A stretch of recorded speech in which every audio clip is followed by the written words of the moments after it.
The sky over Manhattan was still dark when Lily Hammond heard the familiar screech of brakes outside her aging Bronx apartment building. She froze.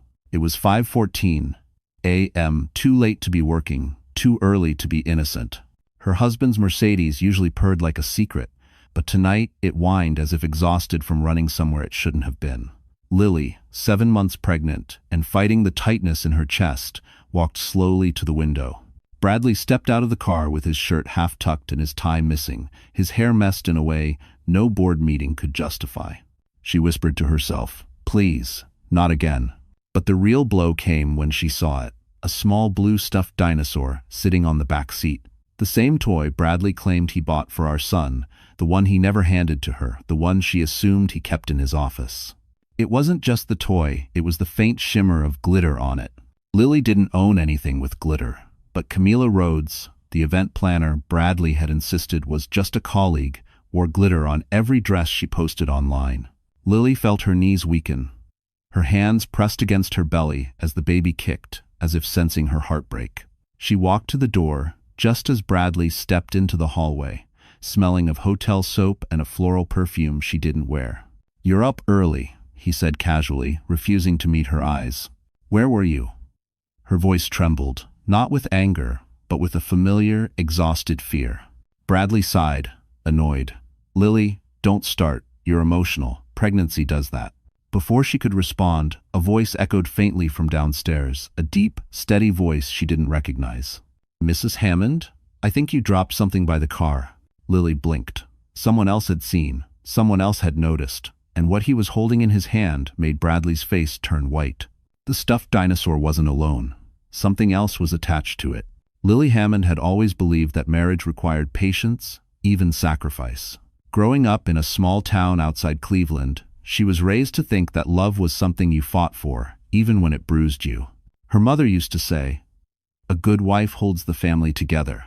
But her mother never lived long enough to see the world Lily lived in, now a world where loyalty wasn't rewarded and kindness wasn't always returned.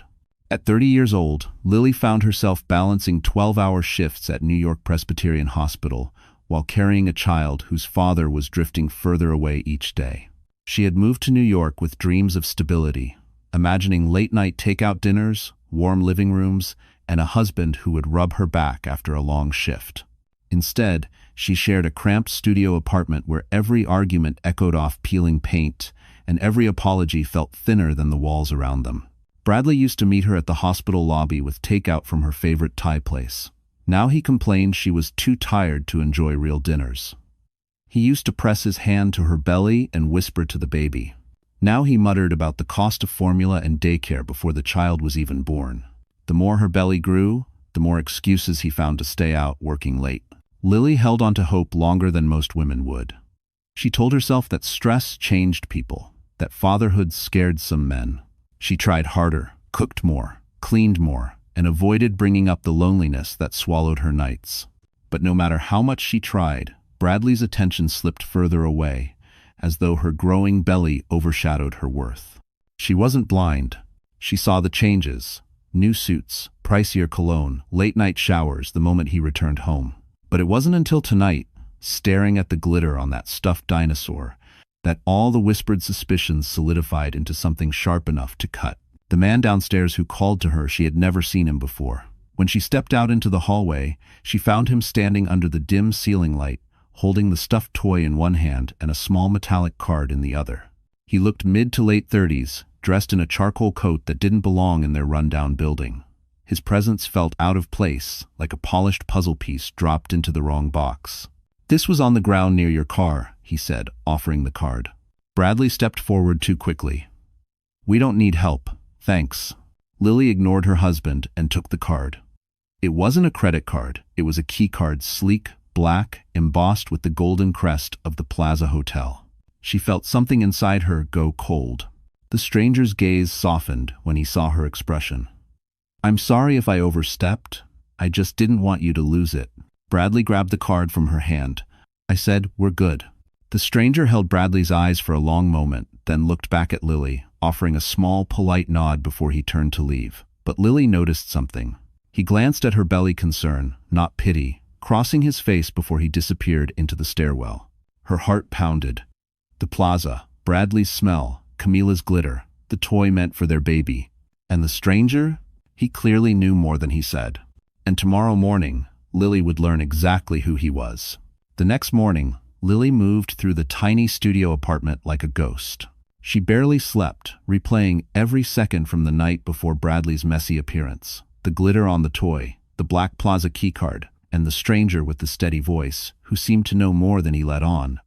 The apartment felt colder than usual. The December wind leaked through the old window frame, brushing against her swollen feet as she stood barefoot in the kitchen, waiting for water to boil. Bradley acted like nothing had happened. He walked around in his crisp white shirt, humming while he tied his tie, annoyingly cheerful, as if the dawn didn't bring the truth home with him. "Don't forget you have your prenatal appointment today," he said, adjusting his cufflinks. "I didn't forget," she replied quietly. "You've been scattered lately," he added, a hint of irritation in his voice. "Maybe ease off the double shifts." Lily stared at him, stunned. "Bradley, I'm working extra because you said we needed to save money before the baby comes." He shrugged. "Well, maybe you misheard." He was turning her own efforts against her again. She placed a hand on her belly, trying to steady her breath. The baby moved gently, almost as if comforting her. "What about the keycard?" she asked finally. Bradley froze for a split second, just long enough to answer her question without words, before forcing a dismissive laugh. "Oh, that? A client gave it to me by mistake. There was an event at the plaza. And the toy? It fell from my office bag. You're overthinking." She wanted to believe him. She desperately wanted her world to make sense again, but the truth had already been planted inside her, like a splinter too deep to ignore. As Bradley prepared to leave, she followed him to the door. "Bradley, if you're hiding something from me, I need to know. For our family." He didn't look at her when he replied, "You need to calm down, Lily. You always jump to the worst conclusions. Always." That word stung. She had never accused him without reason. She had always trusted first, questioned second. But now, she felt like she was drowning in doubts while he stood safely on the shore. Bradley left with a quick kiss on her forehead, one that felt more like a gesture of obligation than affection. The door clicked behind him, leaving the apartment ringing with silence. Lily sank onto the worn-out couch, rubbing her temples. She knew she couldn't keep pretending. Not after last night. She grabbed her coat and stepped outside, determined to clear her mind before her appointment. The winter air hit her cheeks sharply. She wrapped her scarf tighter and walked toward the subway station, her steps slow but steady. She passed the building lobby and froze. The stranger from last night was there. He was speaking to the building superintendent, his hands tucked in his coat pockets. He looked out of place again, polished, calm, observant, almost like he didn't belong in this neighborhood at all. As if sensing her presence, he turned and met her eyes. For a moment, his expression softened in recognition. "Mrs. Hammond," he said, walking toward her. "I was hoping to run into you." Her heart skipped. Nobody hoped to run into people in this building, unless they had a reason. "Why?" she asked, her voice tight. He paused, choosing his words with care. "Because there's something you need to know about your husband, something you shouldn't hear from him. And it starts with what happened last night." Lily's breath fogged in the cold air as she stood in the lobby facing the stranger. She didn't know his name, yet something about his calm voice steadied the chaos inside her. But fear worked quickly to smother that comfort. Her hands tightened around the strap of her bag. "What do you mean something I shouldn't hear from him?" The man glanced at the superintendent, who lingered nearby, pretending to sort mail. Then he looked back at Lily with a reassuring nod. "Let's talk outside," he suggested. "Someplace quiet." She hesitated.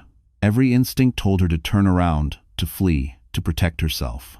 But another instinct, one that whispered of truth and danger, compelled her to follow.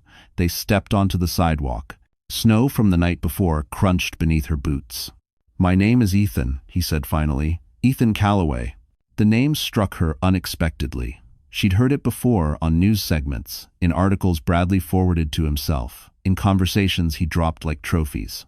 Ethan Calloway was the founder of Calloway Innovations, one of the biggest tech competitors in the city. She blinked. "You? You're him?" "Guilty," he said softly, "though I'm not here in any official capacity." 2020. Lily felt her pulse quicken. Why would someone like you know anything about my husband? Ethan studied her face for a moment, then looked down the street as if choosing where to begin. I own this building. I review property issues weekly. Yesterday, the night shift concierge logged a complaint about loud music in the parking garage. He paused. Security checked the cameras. Lily's stomach twisted. She didn't want to hear this, but she needed to.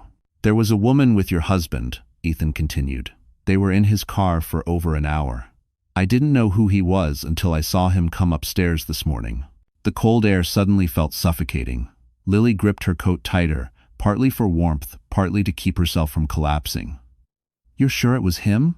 Yes, Ethan said firmly. And the woman? She placed the toy in the car herself. Lily had suspected it. But hearing it confirmed sent a hot sting behind her eyes. She turned away, wiping quickly. She didn't want a stranger, especially one like him, to see her break. I'm sorry, Ethan said, his voice steady, respectful. I shouldn't have said anything, but it didn't seem right to let you walk around believing his lies. His sincerity disarmed her. There was no judgment, no pity, only truth. I appreciate it, she whispered. But appreciation didn't soothe the pain clawing at her chest. She felt betrayed, humiliated, foolish for trusting so blindly. Her baby shifted inside her, reminding her that she wasn't just fighting for herself anymore. She walked away, but Ethan followed her with his eyes, something unreadable flickering in them. At her appointment later that morning, Lily sat alone in the waiting room, trying to focus on the rhythmic ticking of the clock instead of the truth echoing in her mind. When the doctor finally examined her, the verdict wasn't comforting.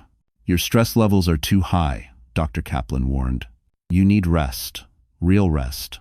Any emotional strain could risk preterm labor. Lily nodded numbly. Rest, as if rest was something she could negotiate.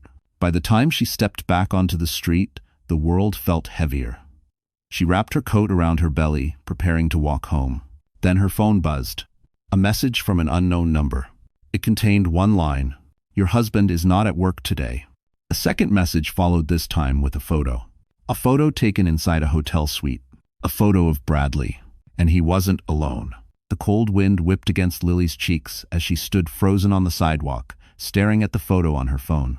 It was clearer than any confession Bradley could ever deny. His shirt undone, a glass of champagne in hand, leaning over Camila Rhodes in a hotel suite lit by warm golden lamps. Camila was wrapped in one of those white robes, the plaza provided to VIP guests, laughing at something he whispered against her neck.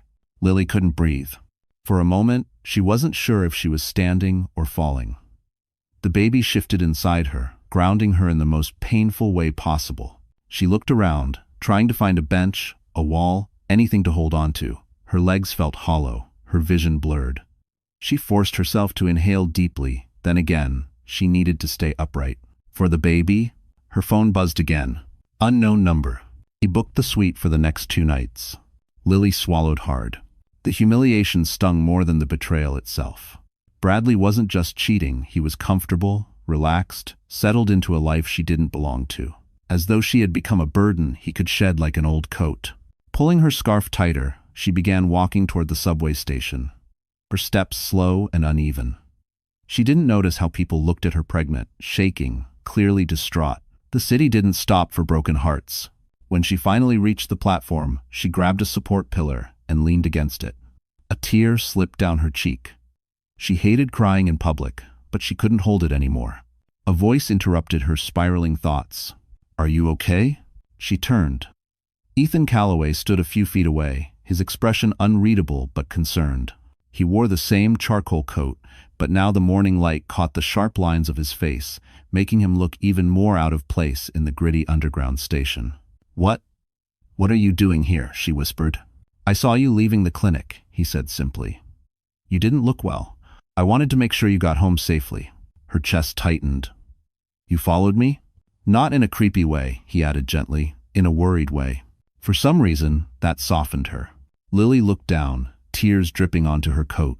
She didn't want to fall apart in front of a stranger, but the weight of everything pressed harder, suffocating. Ethan stepped closer, lowering his voice. Did something happen? She didn't answer. Instead, she handed him the phone. He looked at the photo for a long moment, His jaw clenched just barely, but enough for her to see he was angry on her behalf. "I'm sorry," he murmured. "No one deserves that." Lily wiped her face with her sleeve. "He lied to me. Last night, this morning, he looked me in the eyes and lied." "Men who lie that easily don't stop," Ethan said quietly.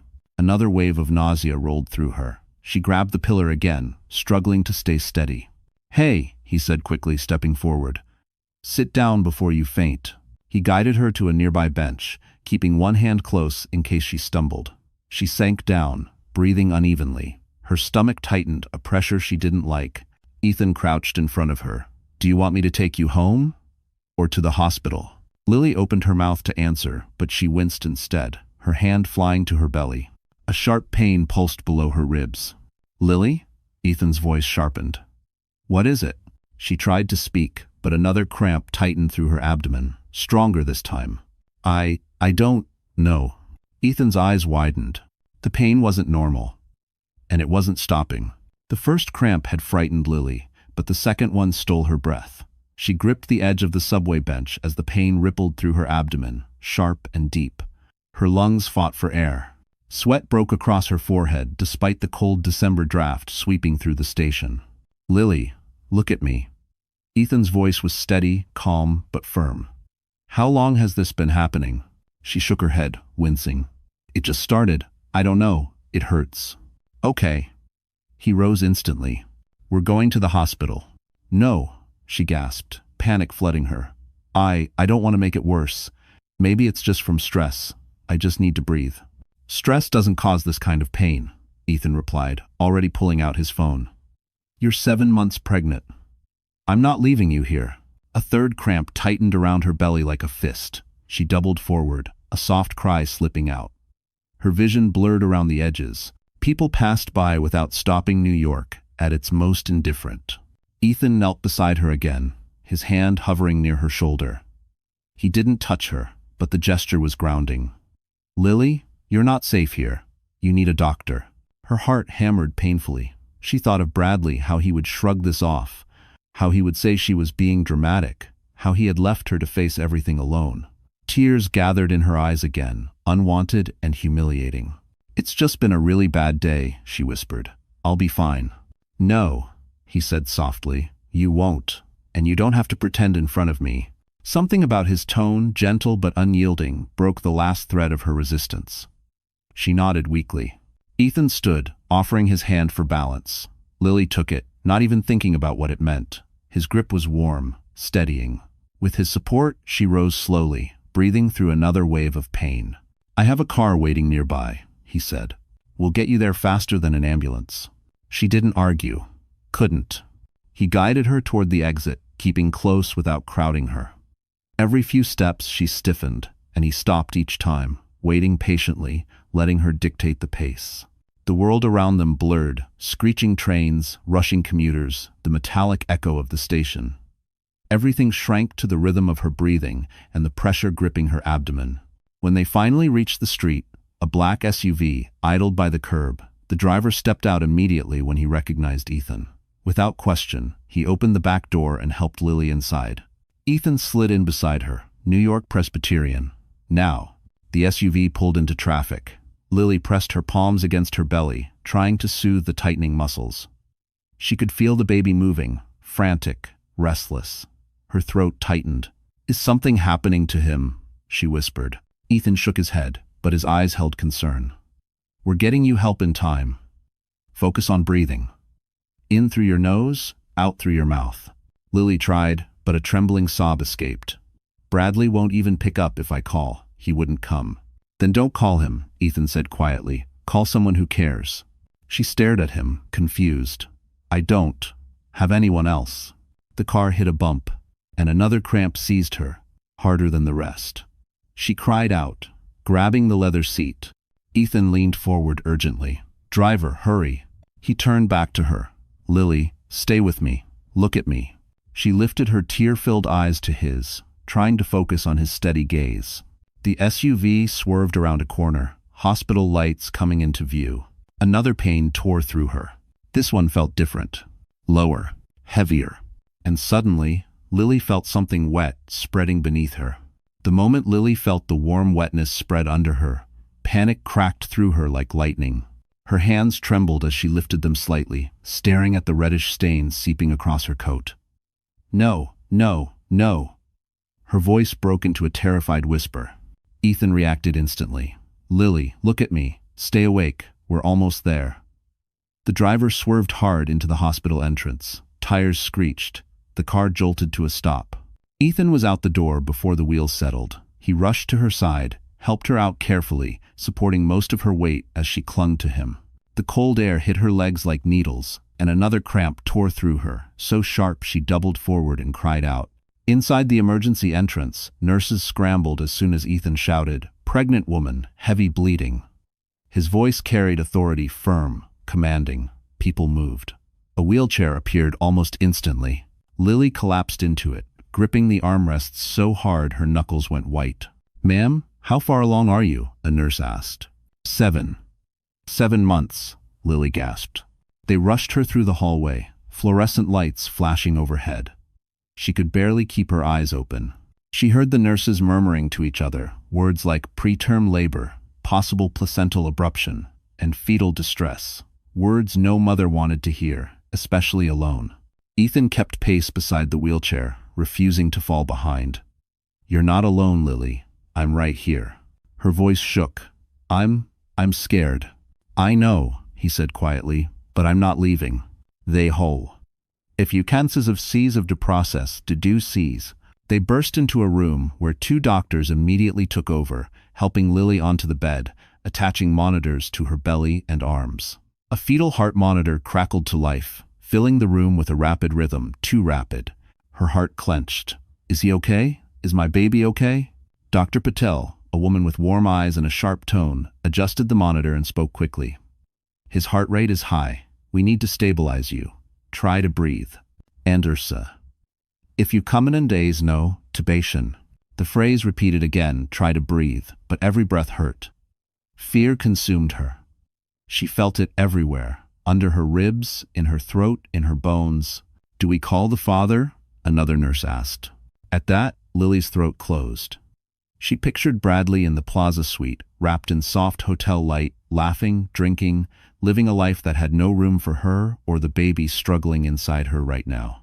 Ethan answered before Lily could. "No, call no one, except who she asks. It's, oh." The nurse hesitated but nodded. Ethan stepped closer, his voice gentler when he turned to her. "Do you want me to call anyone?" Tears streamed down Lily's temples as another contraction wrapped its claws into her stomach. "I don't have anyone." Ethan's face tightened, as if something about that truth physically hurt him. Machines beeped faster. Nurses rushed in and out. The room blurred in Lily's fading vision. Her breaths grew quicker, more shallow. Her fingertips tingled. "Her BP is dropping," someone said. "Prepare magnesium," another ordered. Lily tried to stay awake, but her body felt too heavy, too cold. A doctor leaned over her, forcing her to focus. "Lily, stay with us. Your baby needs you awake." In the haze, she grasped Ethan's sleeve. "Will he be okay?" Ethan didn't answer right away. His jaw clenched, and for the first time since she met him, she saw real fear in his eyes. "He will," he whispered, "but you have to fight, Lily. It's little Stan's take." Another contraction hit, violent, consuming. Lily cried out, her body arching in pain as alarms blared. A nurse yelled, "She's dilating too fast." Dr. Patel cursed under her breath. "We may not be able to stop the labor, prep the ore." Lily's world spun. Ethan leaned close, gripping her hand. "Don't close your eyes," he pleaded. But the darkness was pulling her down fast. And the last thing she heard before everything faded was a nurse shouting, "We're losing her blood pressure, move now. And we'll seen dodo to one dove and coverdo." The world returned in fragments, light, cold air, muffled voices, and the faint rhythmic beeping of a monitor beside her. Lily blinked slowly, her eyelids heavy as if weighed down by sand. Everything was blurry at first. Shapes melting into each other, colors smearing like wet paint. Then a voice cut through the haze, steady and familiar. "Lily? Can you hear me?" "Ethan." Her breath caught. She tried to speak, but her throat burned as though she'd swallowed smoke. A soft groan escaped instead. "You're okay," Ethan said gently, leaning forward so she could see him clearly. "You're safe. Safe? The word felt foreign. She glanced down, instinctively searching for her belly, but her stomach was flat beneath the hospital blankets. Too flat. Her eyes widened. Panic shot through her, sharp and immediate. "My baby where?" "Easy," Ethan said, placing a steadying hand near her arm without touching her. "He's alive. He came early, but he's breathing on his own now. He's in the NICU. The doctors are monitoring him closely." Lily's chest trembled with relief and fear all at once. A fragile breath left her lips. I want to see him." "You will," Ethan promised. "They just need you stable first." A nurse entered then, checking Lily's vitals. She explained the situation more carefully. A partial placental abruption, severe dehydration, dangerously elevated stress hormones. The medical jargon blurred into one phrase that echoed in Lily's mind. "You could have lost your baby." She closed her eyes, a tear slipping down her temple. Her hand instinctively reached toward her abdomen, again empty, cold, strange. After the nurse left, Lily whispered, "Bradley, does he know?" Ethan's jaw tightened in a way she had never seen before. "No. He wasn't listed as your emergency contact." "Is it? But he's my husband." "Lily," Ethan said quietly, "he didn't answer your calls earlier. And even if he had, he wasn't exactly in a place where he could show up here." Her stomach twisted, not from pain, but from shame. The suite, the robe, the champagne. "He didn't even check on me," she whispered. Ethan hesitated before speaking, as if weighing whether she was strong enough to hear the next truth. "There's something else you should know," he said. "You fainted in the car. The doctor said your heart rate had spiked dangerously. If we'd been even 5 minutes later—" His voice trailed off, but she understood. 5 minutes. That was the margin between life and death for her and her child. She swallowed, throat aching. "Thank you for not leaving me." For a moment, he didn't respond. His eyes softened, and he took a slow breath. "I wasn't about to let anything happen to you."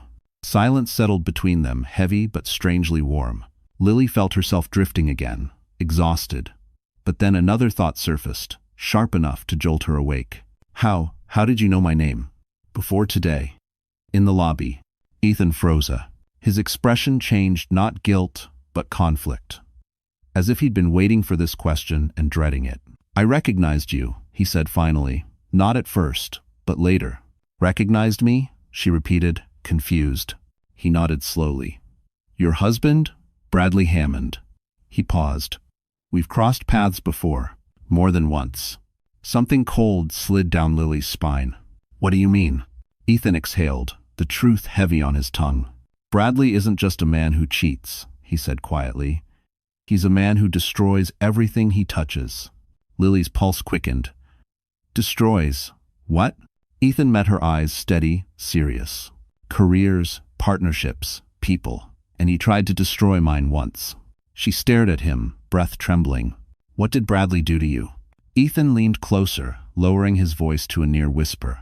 "He stole something from me. And it's time you knew what it was."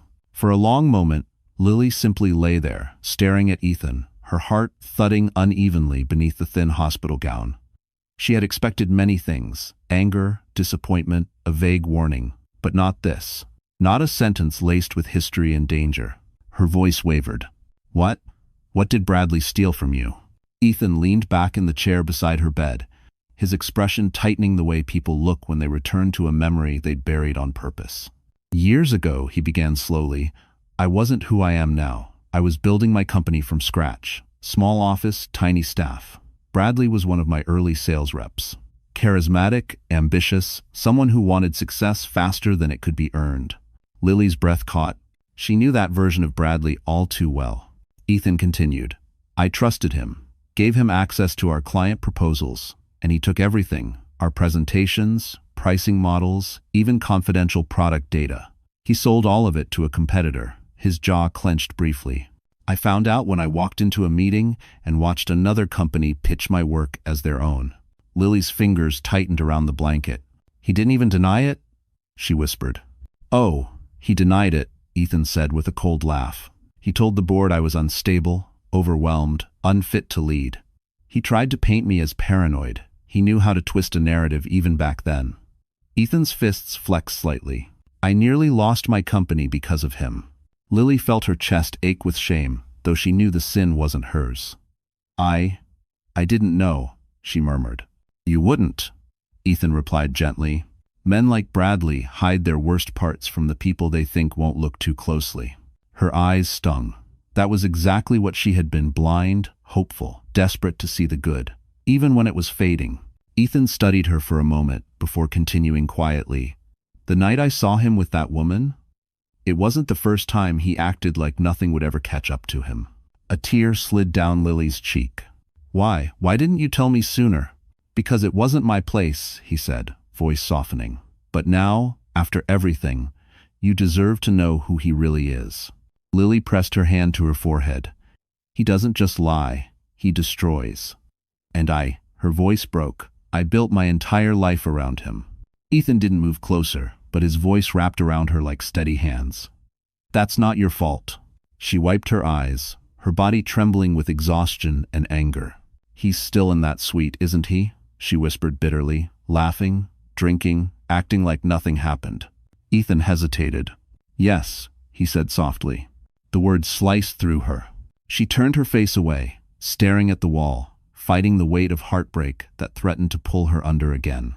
She felt hollow, used, disposable, the way Bradley had always made her feel when she wasn't perfect enough for his standards. Then Ethan spoke again, quieter this time. Lily, there's something else. Something I didn't want to tell you today. Her stomach twisted. What now? Ethan exhaled slowly, as though bracing her. Bradley wasn't just cheating on you with Camila. She wasn't the only woman. Lily's heart dropped. Not the only? She whispered, stunned. Ethan nodded grimly. There's another name. Someone you actually know. Her mouth went dry. Who? Ethan's eyes held hers, steady but heavy with truth. Someone who's been in your home, in Windhausen's. For several seconds, Lily couldn't speak. Her mind kept looping Ethan's final sentence, like a broken recording. Someone who's been in your home. The words hit harder than any betrayal she had imagined. It felt impossible, too cruel, even for Bradley. But the look on Ethan's face told her he wasn't exaggerating. This wasn't speculation, this was truth. Who? Lily finally breathed, her voice barely more than a trembling whisper. Ethan hesitated, his jaw flexing. Think about the people Bradley insisted on keeping close. People he claimed you were too sensitive about. People he defended even when you brought up concerns. Her throat tightened. A few names flashed through her mind, but one stuck like a thorn. No, she muttered, shaking her head. She wouldn't. Ethan watched her carefully. Say the name. Lily closed her eyes, fighting the burn behind them. Marissa, Bradley's assistant. 28 years old, always polished, always too eager to help. She'd been in their apartment more times than Lily wanted to admit, dropping off contracts, staying late for emergency calls, organizing Bradley's schedule like she was more than just an employee. Every time Lily mentioned how strange it felt, Bradley dismissed her with the same line. She's part of my team. Don't make everything personal. End quote. But now everything clicked together like shards of glass, forming a picture she didn't want to see. Ethan nodded once, slowly. Yes, Marissa. Lily's stomach twisted in revulsion. How long? Longer than Camila, he replied softly. Maybe a year, maybe more. From what I overheard during meetings, she wasn't just someone he cheated with. She was part of his strategy. She covered for him. She created alibis. She even lied to your hospital once when he didn't want you calling during a meeting. Lily's blood ran cold. She remembered that day. She had called Bradley from the employee lounge because she was spotting lightly and scared.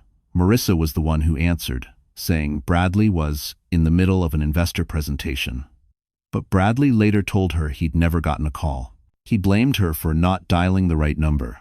Her heart cracked open again, raw and bleeding. How can someone do that to a pregnant woman? She whispered, voice breaking. Ethan's gaze softened. Because someone like Bradley attracts people who want power, not connection. And you? He paused, swallowing. You're the one thing he couldn't control. That stunned her. She felt anything but powerful. Why are you telling me all this? She asked, her voice shaking. You're not my family. You're not even a friend. Ethan didn't flinch. Because I've seen people like him destroy good people and get away with it. I won't let him do that to you. Something warm flickered in her chest, unexpected, bewildering, but real. Before she could respond, the door opened and Dr. Patel entered with a clipboard. "You're stabilizing," she said gently. "Your son is doing as well as can be expected for an early delivery, but you need to avoid all stress. No confrontations, no emotional triggers." Lily nodded, wiping her cheeks. "Okay, bye." The doctor glanced between Lily and Ethan. "You have someone to support you?" For the first time, Lily didn't say no. She looked at Ethan, tall, composed, unexpectedly steady. "Yes," she whispered, "I do." But the fragile moment shattered when Dr. Patel added carefully, "Your husband called the hospital." Lily's stomach dropped. Ethan's expression darkened. Dr. Patel continued, "He's on his way up." Lily's pulse spiked. "Now?" she breathed. "Yes," the doctor confirmed. "He said he wants to discuss the situation." "How, Ide?" Ethan took one step closer to Lily's bed, eyes sharpening like steel. And that was the moment Bradley Hammond walked through the door. Bradley Hammond entered the room with the confidence of a man who believed the world still bent around him. His expensive cologne arrived before he did, seeping into the sterile hospital air. He closed the door behind him as if he were stepping into a boardroom, not a room where his wife had nearly died giving birth to their child. He scanned the room. His gaze paused when he saw Ethan standing beside Lily's bed. Something flickered behind his eyes, annoyance, then recognition, then something darker. "What the hell is he doing here?" Bradley snapped. Lily flinched at his tone. Ethan didn't move. "I was with her when she collapsed. I brought her here." Bradley scoffed. "Right. And I'm supposed to believe that?"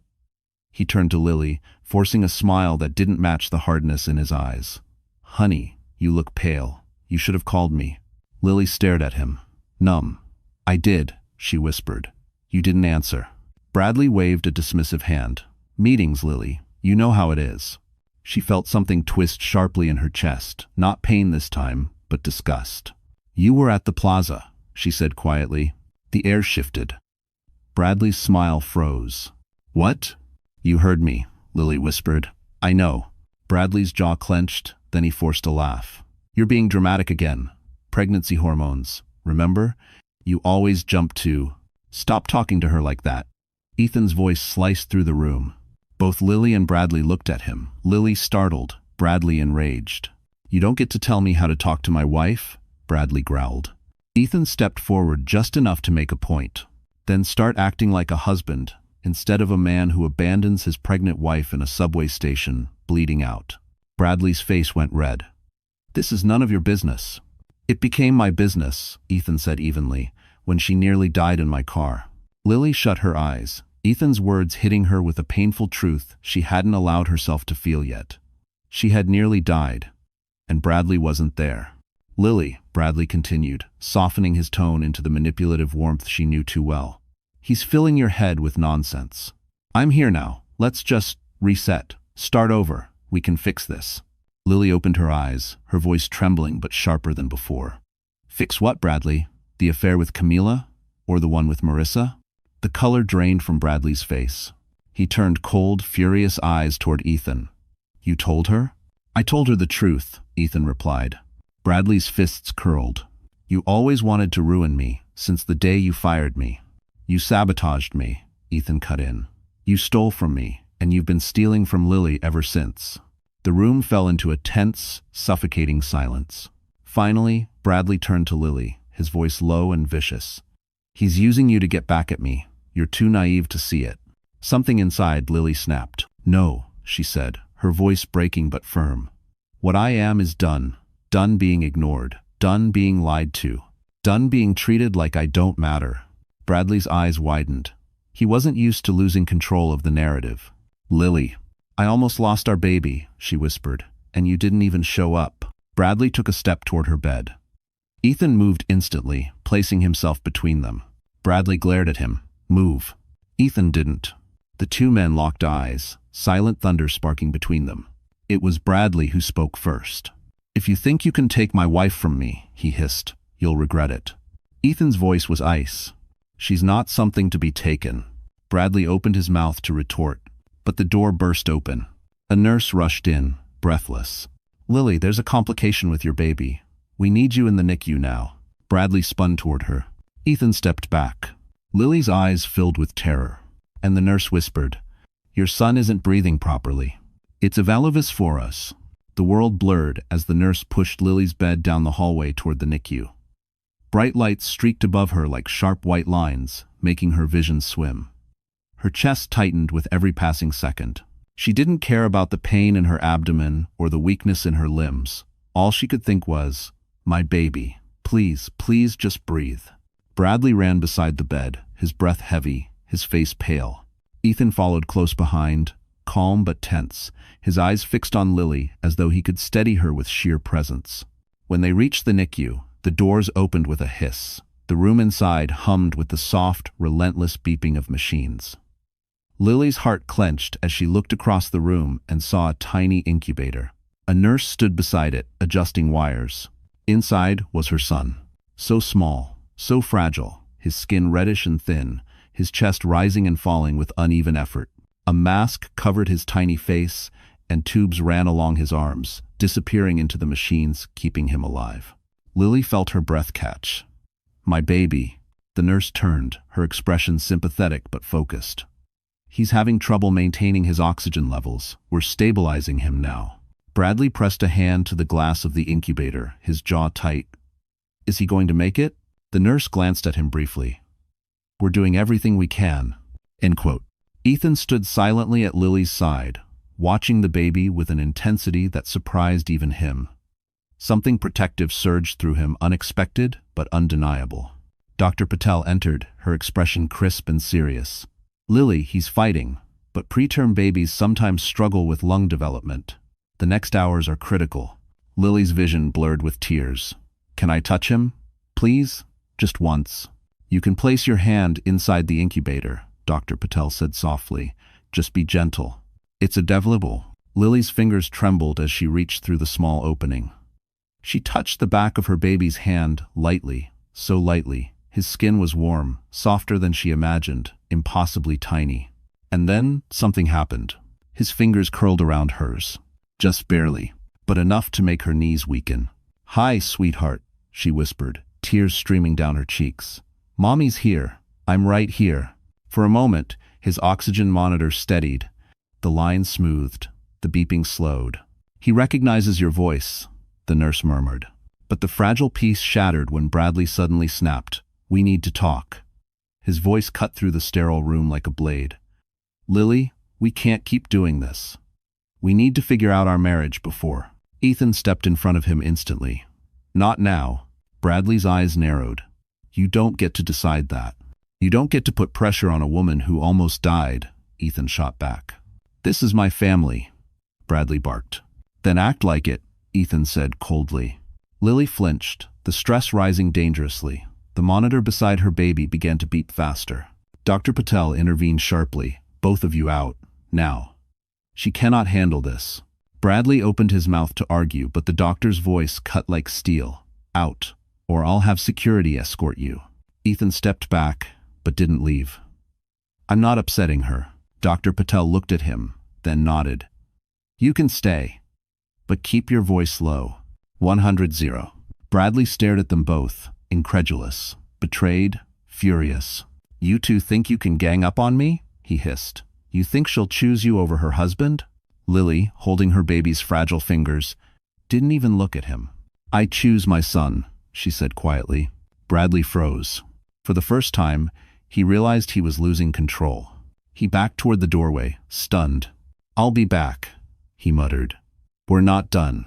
The doors slid shut behind him. Silence returned. Lily stared at her baby. His tiny chest rose and fell with effort. Then the monitor let out a warning tone. The nurse rushed forward, oxygen level dropping. Ethan stepped closer to Lily, eyes sharp with worry.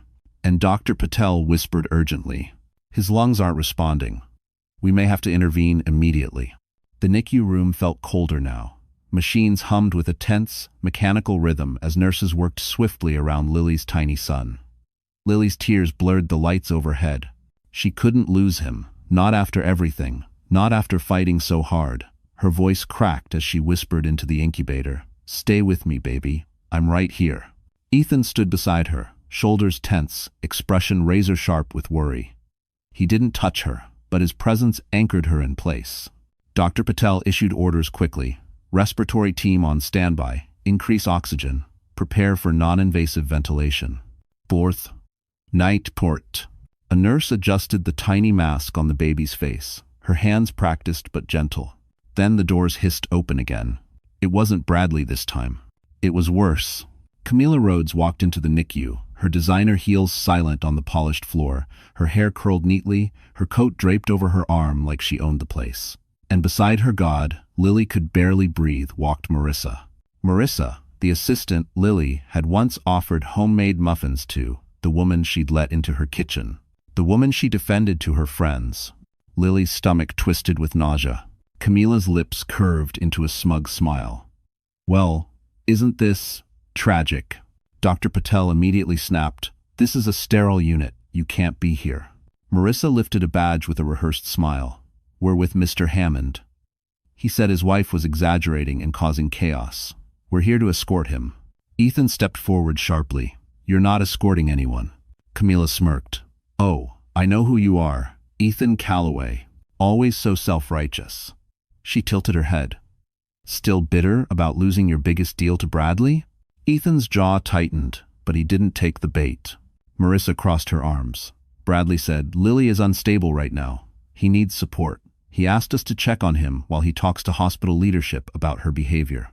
Lily's heart cracked open. "Behavior?" she whispered. "I almost died. My baby." Camila gave a soft, mocking pout. "Oh, sweetheart. Stress happens. Maybe if you'd taken better care of yourself." Ethan moved so fast, Lily almost didn't see it. He stepped between her and the two women, his voice dangerously calm. "You need to leave. Now." Marissa rolled her eyes. "You don't control this family." "No," Ethan said, "but I control this building and the legal team that protects it. If you take one more step toward her, I'll have hospital security escort you out and file a harassment claim." Camila's smug expression faltered.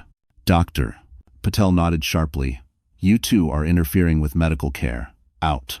Reluctantly, Camila and Marissa backed up. But as they reached the doorway, Camila paused and looked directly at Lily, her smile returning like poison. "You should know something," she said softly. "Bradley isn't coming back for you. He's already filing papers, and when he gets custody, you won't see that baby again without supervision." A bolt of pure terror shot through Lily's chest. Ethan took a step forward, fury radiating off him. "Get out."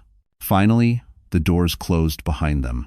Lily stared at the incubator, heart pounding. Custody. Supervision. Her worst nightmares wrapped around her like chains. She felt her breath slipping, her vision dimming. She pressed her palm to the incubator, voice trembling. "They're trying to take him," she whispered. "They want to take my baby." Ethan's voice was low, steady, terrifying in its certainty. "They won't. I won't let them." Lily looked at him, her tears falling freely now. "Why? Why are you helping me?" He hesitated just a second before he answered. "Because you're not the first person Bradley tried to destroy." His eyes softened. "But you will be the last." Before Lily could respond, alarms blared again. The baby's oxygen levels plummeted. Nurses rushed in. Dr. Patel shouted, "We need to intervene now." And Lily's heart shattered as a nurse grabbed her arm. "We have to take him to surgery immediately." The hallway outside the NICU became a blur of rushing nurses, wheeled equipment, and sharp instructions as Lily watched her newborn son being pushed toward the surgical wing. She tried to move, to stand, to follow him, but her body betrayed her weak from blood loss, trembling with fear. Ethan immediately caught her under the arms before she collapsed. "You can't walk yet," he said gently, lowering her into a wheelchair. A nurse rolled over. "Let them work. He's in the best hands now." Lily's heart hammered painfully, each beat pulsing with guilt. "He wasn't supposed to come this early," she whispered, tears sliding down her cheeks. He wasn't ready." "You were under too much stress," Ethan said softly, his voice trembling despite his steady posture. "No one's body can handle what Bradley put you through." The name alone sent a wave of anger through her. Bradley, the man who destroyed her trust, risked her pregnancy, and now threatened her motherhood. The man who was filing papers behind her back while she lay between life and death. 2 nurses rushed by, carrying surgical supplies. Lily's breath caught. "What if something happens to him?" she whispered. "What if he doesn't?" Ethan crouched in front of her, so she had to look at him. His eyes weren't cold now, they were filled with something fierce, protective, almost painful. "Listen to me. Your son has more fight than you think. And so do you." His words hit her deeply.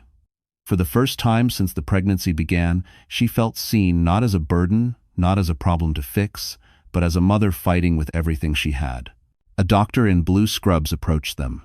"Mrs. Hammond, they're beginning the intervention now. His oxygen saturation dropped too low. We're inserting a surfactant tube to help him breathe. It will take some time." As a twitty. "Will he survive?" Lily asked, barely breathing.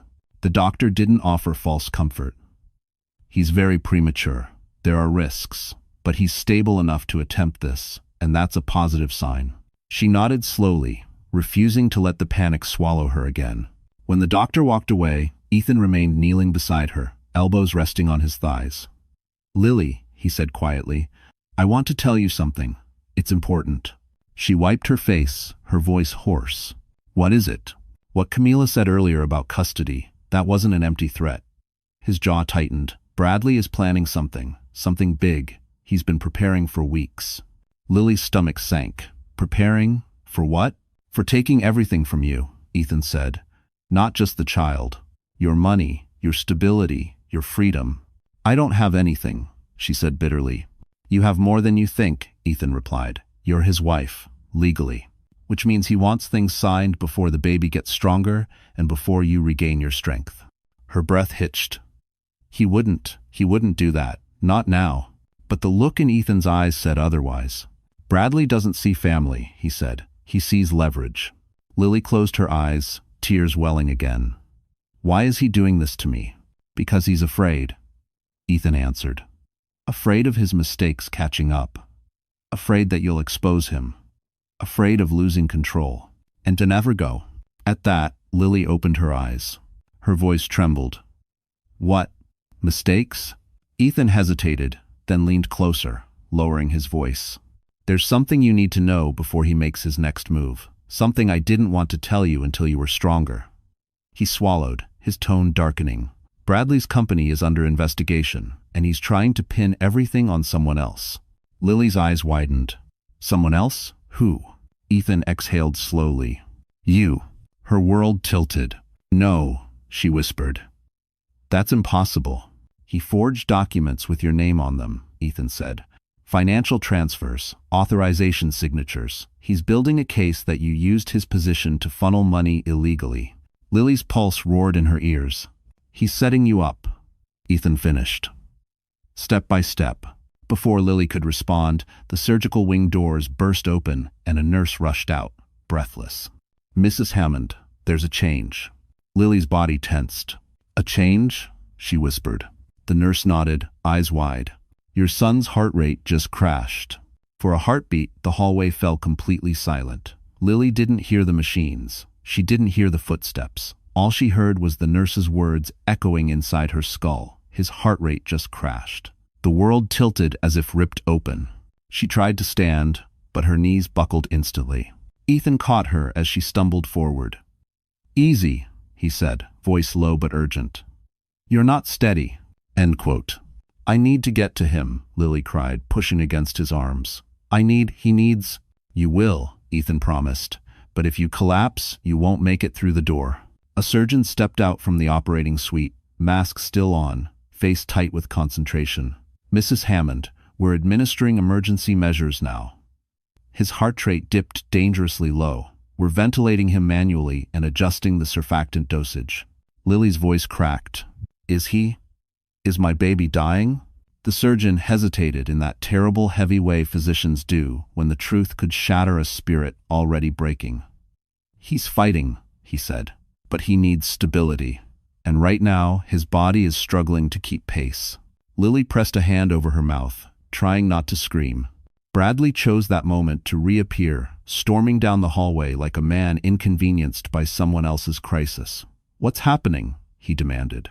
"Why wasn't I notified sooner?" The surgeon didn't even look at him. "Because you weren't here." Ethan stepped forward to block Bradley's approach. "Leave her alone," he said sharply. "She doesn't need you adding stress." Bradley glared at him.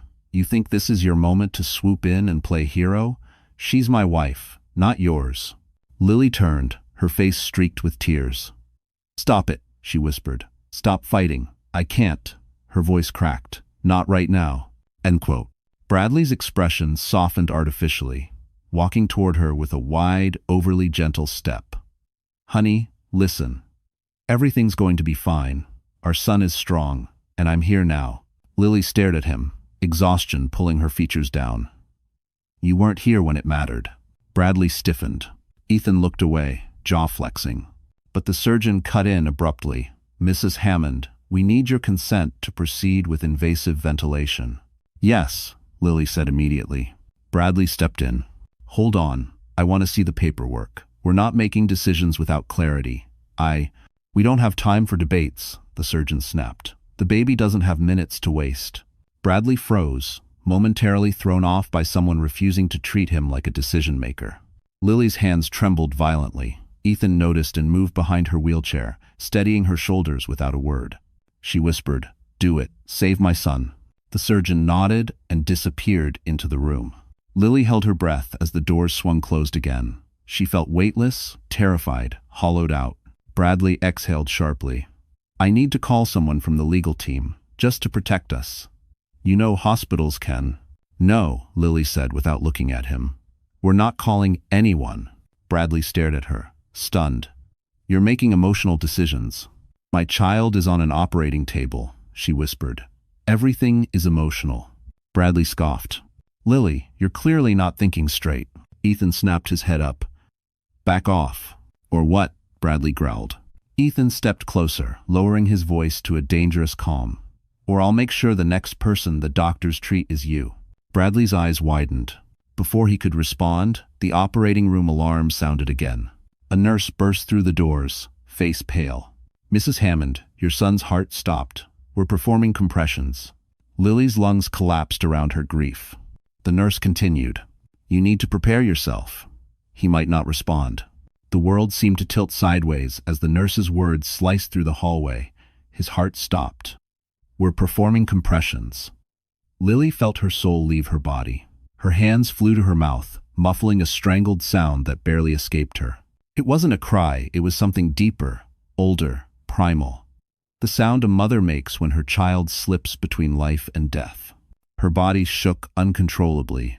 "Please, please no," she whispered, as if begging fate itself.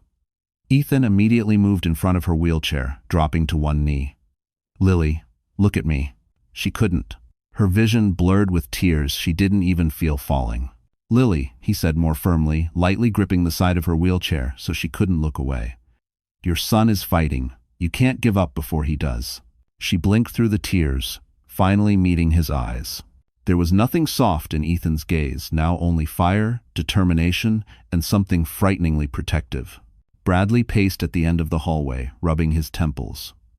This is why I said she shouldn't be working so much." She stressed the baby out. Lily shot him a hollow stare. "Don't you dare blame me." Bradley raised his hands. "I'm just saying." "You weren't there," she whispered. "You weren't there when he stopped breathing the first time. You weren't there when I collapsed. You weren't there when I cried for help." Bradley's jaw tightened, but he said nothing. A doctor rushed out of the operating room. Lily held her breath until her ribs ached. "We got a pulse," the doctor said. "It's faint, but it's there." Lily sobbed with relief, leaning forward as if her body were collapsing inward. Ethan closed his eyes briefly, unclenching his fists. "But he's not stable," the doctor continued. "We're starting full ventilation. It's a long road ahead." "Thupo. Thupo." Lily nodded frantically. "Do whatever you have to. Just, please." "We will," the doctor promised, then disappeared back inside. The hall emptied slowly, leaving only the three of them, Lily trembling in her wheelchair, Ethan steady but simmering with anger, and Bradley frowning like a man whose inconvenience had grown too large. Minutes passed. Then Bradley broke the silence. "Lily," he said, voice shifting into that familiar condescending tone she knew too well. "We need to talk about next steps. About custody. About the investigation." Ethan's head whipped toward him. "What investigation?" Bradley smirked. "She didn't tell you? The financial discrepancies tied to her hospital records? The missing funds? The forged authorization?" Lily shook violently. "You forged those papers," Ethan told me. Bradley laughed coldly. "Of course he did. He's setting you up, Lily. He always hated me. You're just another pawn in his little revenge game." "I saw the documents," Ethan said, voice dangerously calm. "Your signature is inconsistent in every one of them." Bradley's jaw clenched. "You have no proof." "I do," Ethan replied, "and soon, so will the authorities." Lily stared at Bradley, her heart pounding. "Why are you doing this?" she whispered through cracked lips. "Why are you trying to take everything from me?" Bradley's mask slipped. "For leverage," he said quietly. "Divorcing you is cleaner if I'm the victim." The words punched her harder than any physical blow. Ethan stepped forward. "You're done. You hear me? You're finished." Bradley scoffed. "You think you'll win? You think she'll win? She's weak. Look at her." Lily's trembling hands slowly curled around the sides of her wheelchair. "Weak? Weak?" She lifted her head. Her face was pale, swollen from crying, exhausted, but something hardened inside her, crystallizing into resolve. "I'm not weak," she whispered. "Not anymore." Bradley took a step back, startled by the steel in her voice. Before either man could speak again, the surgeon reappeared, urgent, breathless. "Mrs. Hammond," he said. "Your son?" He responded to the ventilation. Lily's lungs filled with air for the first time in hours. "But," the surgeon added, "he's still very fragile, and he needs his mother in a quiet environment, no stress, no conflict." He glanced at Bradley, then Ethan, then back at Lily. "Choose who stays." Lily froze. Both men watched her, and she finally understood. This wasn't just a moment. It was a turning point, and she opened her mouth, ready to choose. For a moment, time didn't move. The fluorescent lights hummed overhead, but the world around Lily went silent. She looked from Bradley, stiff, furious, waiting to control the narrative again, to Ethan, who stood calm but alert, his eyes fixed on her like she was the only person in the room who mattered. Her son needed peace. She needed strength. And Bradley? Bradley brought chaos with every breath he took. Lily swallowed, her throat raw. "I choose." Bradley stepped forward quickly, as if he already knew the answer. "Lily, don't be ridiculous. I'm your husband. I should be here. He's my son. If now for..." Something cold and sharp cut through Lily's fear. "He's not your possession," she said quietly. Bradley froze. She turned to the surgeon. "Ethan stays. Bradley leaves." The words echoed in the hallway. Bradley's mouth fell open. "What?" Lily steadied her trembling hands. "You heard me." Bradley laughed loud, incredulous, ugly. "You're making choices in the middle of a breakdown. You're not in your right mind." "No," Lily whispered. "For the first time in years, I am Oliver Sev." Ethan didn't smile or gloat. He simply placed one steadying hand on the back of her wheelchair, silently promising she wouldn't face any of this alone. The surgeon nodded. "Mr. Hammond, you'll need to step outside." Bradley pointed angrily at Lily. "You'll regret this. When the custody hearing starts, they'll see how unstable you..." Ethan's voice cut through him like a blade. "The only unstable person here is the man screaming in a NICU hallway. A Daveringer." Bradley lunged toward him, but two nurses rushed forward, stopping him before he got close. "Sir, that's enough," one warned. "I'm her husband," Bradley yelled. "And she asked you to leave," the nurse replied calmly. "Respect the patient's wishes." The security guard arrived then, summoned quietly by Dr. Patel earlier. Without a word, he guided Bradley backward. Bradley glared at Lily, betrayal twisting his features. "This isn't over." Lily met his stare without flinching. "You're right," she said softly. "It's not." Bradley stormed down the hallway, shoving open the door so hard it rattled. When he disappeared, Lily felt something loosen inside her chest, like a cord that had been strangling her for years finally snapped. Ethan leaned closer. "Are you okay?" Her voice came out as a whisper. "I think I will be." The surgeon reappeared a moment later. "Mrs. Hammond, your baby is stable for now. You can see him again, but only with one person present. No stress, no loud talking. Lily nodded. I understand. Ethan helped roll her wheelchair toward the operating room recovery bay. The lights dimmed as they entered, and the soft hum of machines filled the quiet.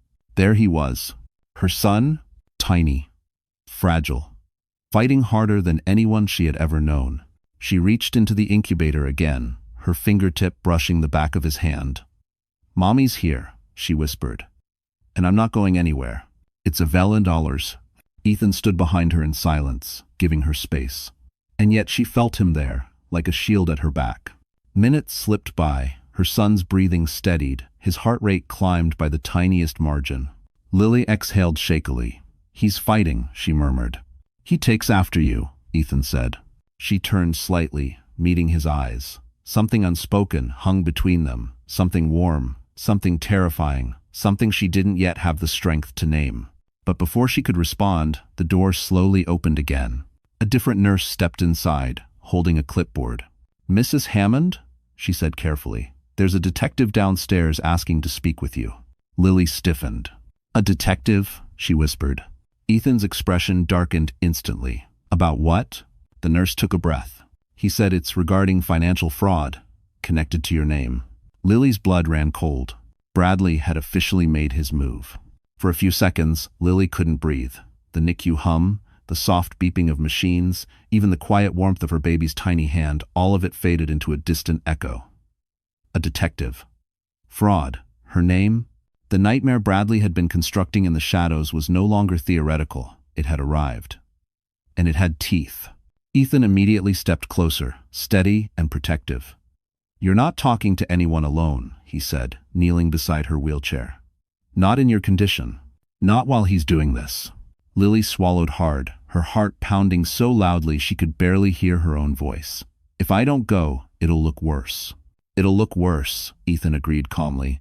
If you walk into a trap without representation, lawyers, court, evidence. The words slammed into her, suffocating. She had spent months feeling fragile, disposable, powerless. Now Bradley wanted her arrested too? A fresh wave of fear rippled through her. What if they take me away, she whispered. What happens to my son? Ethan leaned forward, eyes burning with certainty. No one is taking you, not while I'm here. The firmness in his voice steadied her more than she expected. She nodded slowly. A nurse brought the wheelchair closer to the door, preparing to escort Lily to a private consultation room. Ethan walked beside her, tall and silent, his presence radiating control. Downstairs, the detective waited, a middle-aged man with kind eyes and a badge clipped neatly to his belt. His demeanor wasn't hostile. If anything, he looked uncomfortable. Mrs. Hammond, he said gently, I know this is a difficult time. I'm sorry to approach you here, but your name came up in a financial review with Hammond Technology. Lily's voice trembled. What exactly does that mean? The detective glanced at Ethan, who didn't move an inch, and then back at her. We've received an anonymous tip implicating you in unauthorized financial transfers. More than $80,000. Lily gasped softly. 80,000? Bradley hadn't set a trap, he'd built a noose. I didn't do anything, she said, her voice thin but sure. I work in a hospital. I don't even have access to his accounts.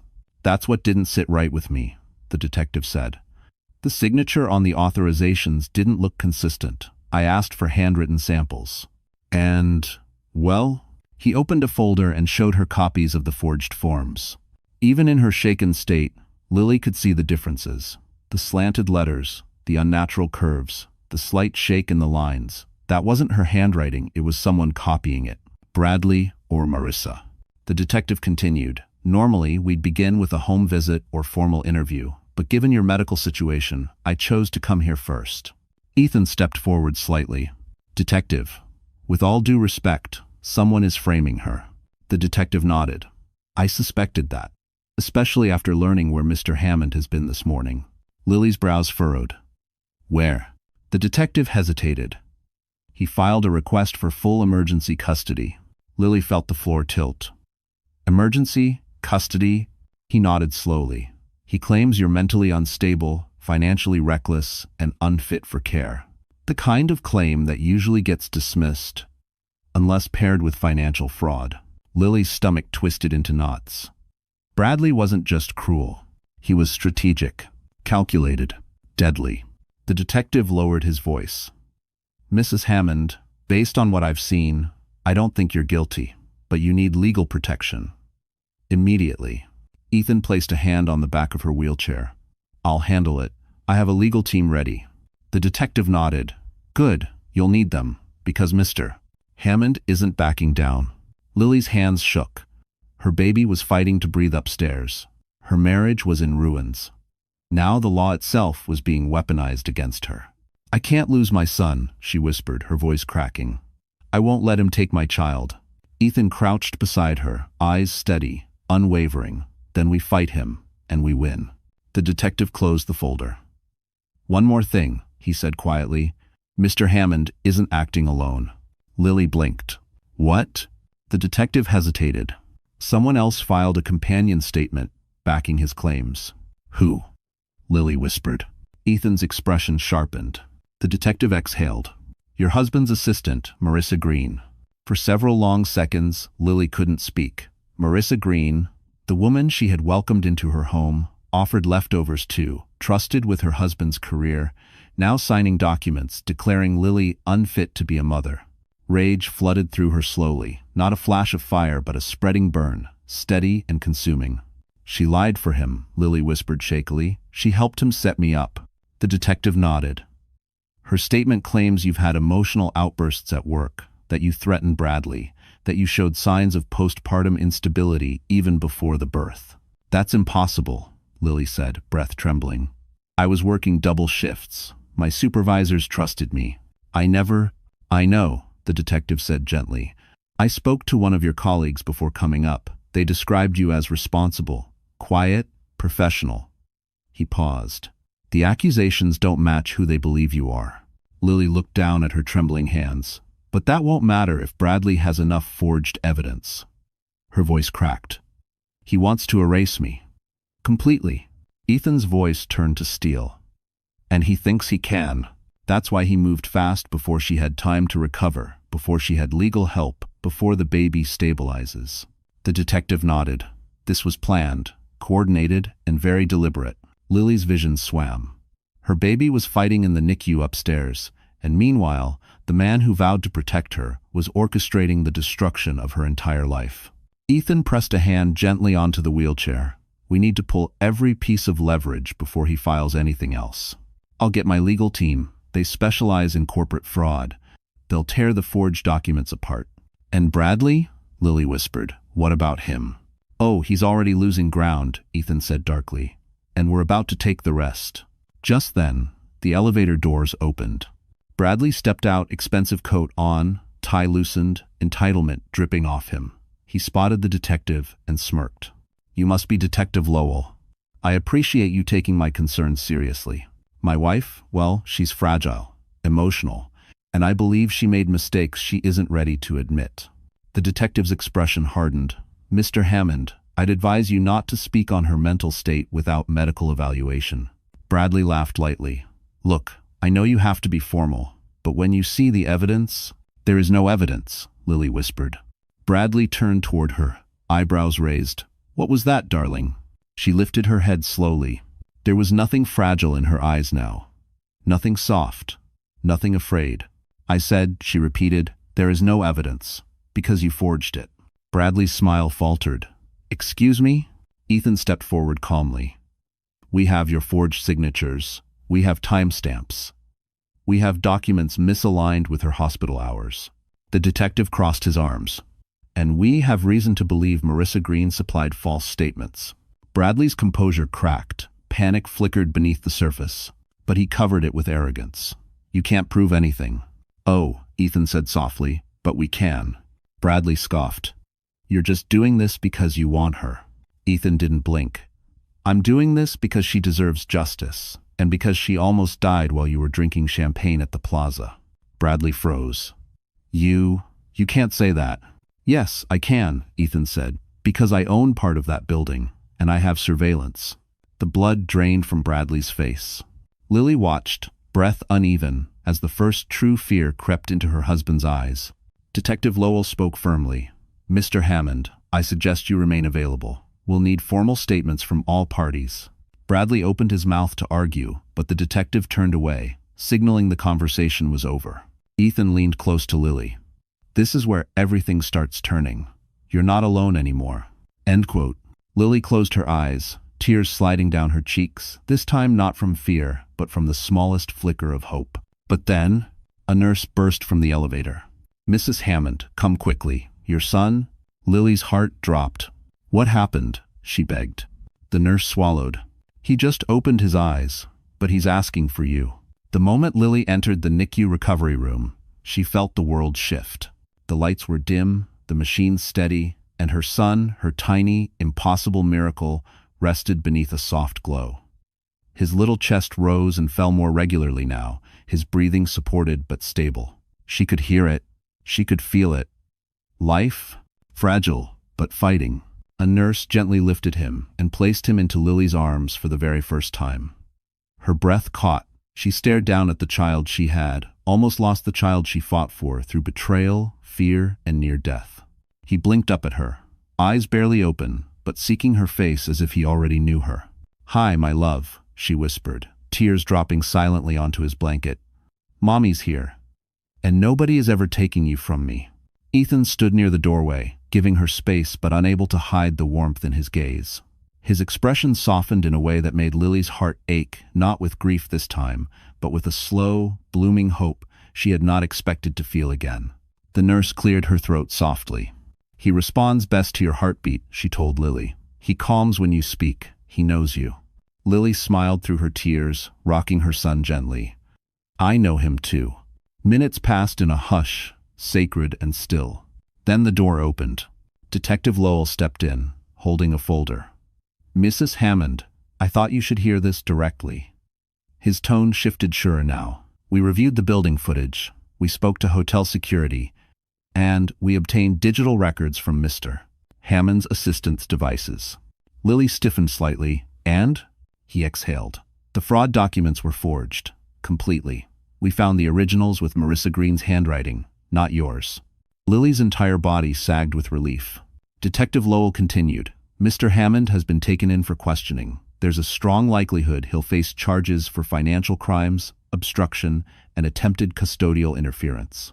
Lily's heart steadied. So, he can't hurt my son? The detective shook his head. No, not anymore. After he left, the room fell quiet again. Ethan moved closer, not intrusive, but present. It's over, he said softly. You're free. Lily looked down at her baby. For the first time in months, the air around her didn't feel heavy. Her chest didn't feel tight. She wasn't surviving anymore. She was living. Thank you, she whispered. Ethan shook his head. Don't thank me. You did the hard part. You survived him. Doesn't. She looked up at him then, truly looked. He wasn't the polished billionaire from the articles Bradley used to brag about competing with. He wasn't the man who found her in the subway and carried her through chaos. He was something else entirely. Steady, patient, deeply kind. Ethan, she murmured. He stepped beside her gently, carefully. Yes? Her voice trembled with something new, something tender. Do you want to hold him? Ethan's breath caught. Are you sure? She nodded. He sat beside her, and for the first time, she placed her son into his arms. Ethan held the baby with a reverence that melted every old scar inside her. He's strong, Ethan whispered, just like his mother. Lily rested her head lightly on Ethan's shoulder, exhausted but finally safe. Her son slept between them, tiny but fierce. Outside the window, morning light spilled over Manhattan, the city that had nearly broken her, now welcoming her into a new beginning. No more fear. No more manipulation. No more surviving a man who thrived on destroying others. She kissed her son's forehead, then whispered with a steady, quiet power, We're free now. Ethan's hand brushed hers, a promise without words. And for the first time, Lily believed the future could be beautiful. The life she was meant to have had finally begun. So, that's how our story ends, my wonderful friends. You're still here, right? If you're watching or listening until this very moment, maybe something in Lily's journey touched your heart in a way words can't fully describe. And if it did, then let's breathe together for a second and look at what this story is really teaching us. Life will break you sometimes. People you trust may lie, betray, or try to control your path. But as Marcus Aurelius said, you have power over your mind, not outside events. Lily couldn't control Bradley's cruelty, but she did control how she rose after the fall. That's the heart of healing. That's the heart of stoicism. Choosing your response, even when life feels impossible. Maybe you've been through heartbreak. Maybe you've carried your pain quietly, just like Lily did. Let her story remind you that your worth doesn't fade because someone fails to see it. Your strength doesn't disappear because someone tries to silence it. You can lose almost everything and still rebuild stronger, wiser, freer. If this story touched you, even just a little, do me one favor. Like this video, share it with someone who needs hope, and subscribe to our channel so we can keep walking through these stories together. Because you're not alone. Not here,